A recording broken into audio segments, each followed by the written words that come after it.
Стюардессы берут только моделей. Так ли это? Давайте разберемся вместе. Всем привет, добро пожаловать на мой канал, меня зовут Юлия, и в этом видео я вам расскажу про основные, либо же иными словами минимальные требования к стюардессам Emirates. Эта информация и мои практические советы помогут вам подготовиться к интервью, потому что рано или поздно эта пандемия должна закончиться, и Emirates откроют снова набор. Итак, еще до подачи заявки на сайте и прохождения интервью вам нужно понять, подходите ли вы по этим минимальным требованиям. И мы начнем с первого требования, это возраст. Минимальный возраст должен быть 21 год. Причем, что если на этапе интервью вам еще 20, но вам исполнится 21 через 1 или 2 месяца, в этом случае рекрутеры могут сделать исключение. Касательно максимального возраста, компания не озвучивает никаких цифр, но негласное правило это 30 лет. Причем, что я летала с бортпроводниками лично, которых взяли и в 31, и в 32, поэтому я бы сказала, не отчаивайтесь, если вам сейчас 28, вполне возможно, к тому моменту, как откроют набор, у вас еще будет хороший шанс получить работу. Следующим пунктом является рост и вес. И вопреки странным стереотипам, которые я не знаю, как сформировались, я могу сказать, что для этой работы не нужен модельный рост или не нужен модельный вес. Касательно роста. Официальная информация гласит, что минимальный рост должен быть 1,60 м. Причем, что лично я, когда проходила интервью в Киеве, у них были требования почему-то 1,62 м. Причем, что на интервью ваш рост проверяют и возможность дотянуться до отметки 212 сантиметров. Вас заставляют снять обувь, поэтому зачитерить тут не получится, но можно стоять на носочках. И главное дотянуться уверенно до этой отметки. Какие тут могут быть подвохи и как к этому подготовиться? Если вы проходите по минимальным требованиям роста, то бишь вы 1,60 м и выше, вы можете сейчас уже начинать заниматься растяжкой, висеть на турнике, просто практиковаться, дотянуться до этой отметки, если вдруг у вас сейчас не получается. Лично я знаю девушку, которая первый раз не прошла, причем что она была 1,65 м, она зашаталась и не дотянулась до этой отметки, но второй раз, когда она проходила интервью, она уже смогла уверенно дотянуться, и ее взяли, и она до сих пор летает. Лично я очень высокая, поэтому мне не составило никакого труда дотянуться до этой отметки. Кстати, касательно максимального роста ходят какие-то неофициальные слухи, но я лично, опять же таки, летала с девушкой, которая была 1,91 м без каблуков, поэтому если вам кто-то говорит, что с 1,80 м вас не возьмут, это также неправда. Касательно веса, тут от вас никакой конкретной цифры уже не требуется, главное, чтобы у вас был здоровый индекс массы тела. Его легко рассчитать в интернете, и показания должно варьироваться от 18 до 25. Если у вас есть какие-то отклонения на единицу и менее, и вы понимаете, что вы не можете это исправить, у вас компания может запросить лист у диетолога, который подтвердит, что у вас нету расстройства вроде анорексии и булимии, и с какими-то отклонениями в значении вас могут взять. Лично я, когда приехала в Дубай и нас стали проверять рост и вес, я всегда знала, что у меня мой индекс массы тела 18, где-то там внизу на минималках, поэтому на всякий случай я выпила целый литр воды. Я не хотела заморачиваться в Украине, брать какой-то лист от диетолога на английском, об этом здесь никто не знал. Но я понимаю, что у меня вес такой был. Всегда у меня такая конституция тела, поэтому не расстраивайтесь, но если у вас есть какой-то лишний вес, конечно, вы можете заранее поработать, заняться упражнениями, заняться своим питанием и привести свой индекс массы тела в здоровую норму. Касательно образования, от вас не требуется никакого спецобразования, вам не нужно заканчивать бакалавра или магистра, достаточно законченного среднего образования. Никакие авиационные курсы проходить тоже не надо, вас всему обучат по приезду в Дубай, и мы подходим к внешнему виду. Если вы думаете, что Emirates набирают моделей, победительниц конкурсов красоты и так далее, вы ошибаетесь. Что от вас требуется, это естественность. В первую очередь, если у вас какой-то сумасшедший цвет волос, перед интервью, перед тем, как вы сделаете фото, конечно, его надо поменять. То же самое касается и мелирования, амбре и так далее. Конечно, на интервью надо приходить с завязанными волосами, поэтому если вы можете как-то скрыть ваше мелирование, то тут проблем не возникнет.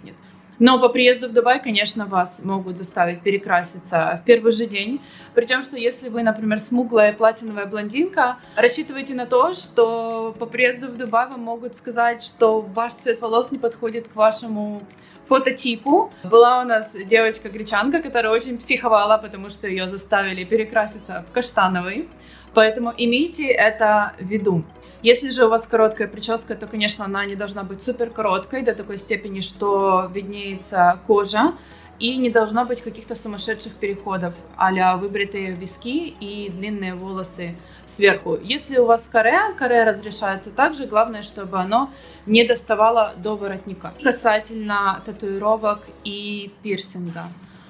Татуировки запрещены, никаких исключений Emirates не делают. Да, есть бортпроводники, которые приезжают в Дубай, замазывают все тоналкой, и у некоторых даже получалось проскочить мимо Imaging Uniform Police, как мы их называем. Но я настоятельно не рекомендую этого делать, потому что все может дойти до того, что вы приедете в Дубай, у вас найдут эту татуировку и вас отправят домой, причем что вас заставят еще и заплатить за все расходы. Они действительно проверяют, потому что моя коллега в колледже снимала колготки и снимала пластырь под колготками. У нее была царапина, но они хотели увидеть, что под пластырем, потому что они думали, что она там замаскировала татуировку. Поэтому, если у вас есть татуировки на видном месте, вы хотите стать стюардессой. Касательно пирсинга, тут будет попроще. Девушкам разрешается одна пара проколов вот тут для сережек. Парням не разрешается. Причем, что я видела парней, которые в командировках одевали сережки, спокойно ходили, на следующий день приходили на рейс. Поэтому, если у вас есть какой-то пирсинг на видных местах, его можно просто снять.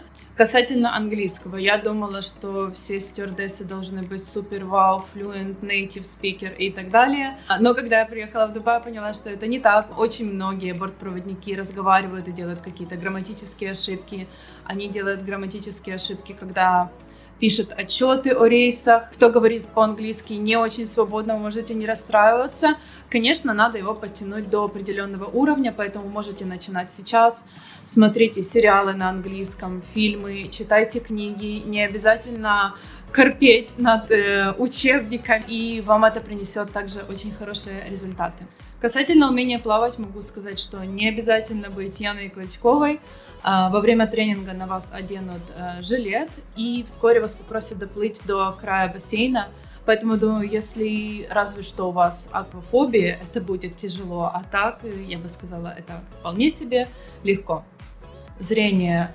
Бортпроводникам разрешают носить как и контактные линзы, так и очки. Причем, что линзы должны быть обязательно бесцветными, а очки должны быть, оправа точнее, к очкам должна быть определенного цвета.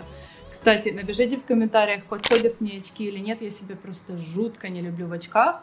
Я лично близорукая, у меня зрение где-то -3, поэтому если у вас присутствует какой-то не страшный плюс и минус, можете не переживать за это. Касательно состояния здоровья.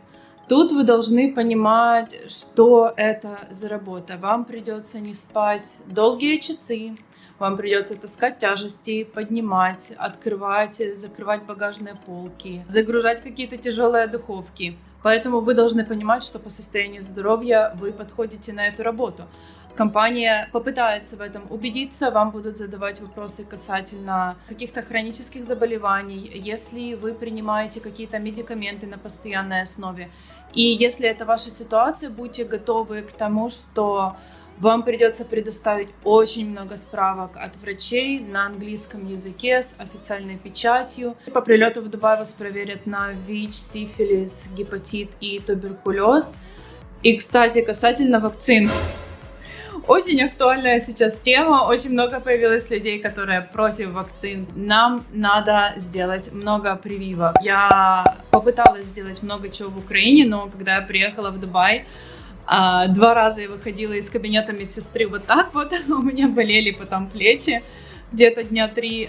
Это все сказывалось на тренинге, когда надо было открыть дверь, и это было просто адски больно сделать, и надо мной ржали инструктора, но что ж поделать, такие требования работы. Помимо таких основных требований, конечно, рекрутеры обращают внимание, насколько вы дружелюбный, общительный, готовы помочь остальным и так далее. И, естественно, от вас требуется переезд в Дубай, поскольку авиалиния базируется в Дубае. Все расходы вам оплатит компания, поэтому не переживайте за визовые формальности, либо же за билеты, они все организуют. На сегодня все. Если вам информация была полезной, пожалуйста, подпишитесь и поставьте лайк этому видео, а мы с вами встретимся очень скоро.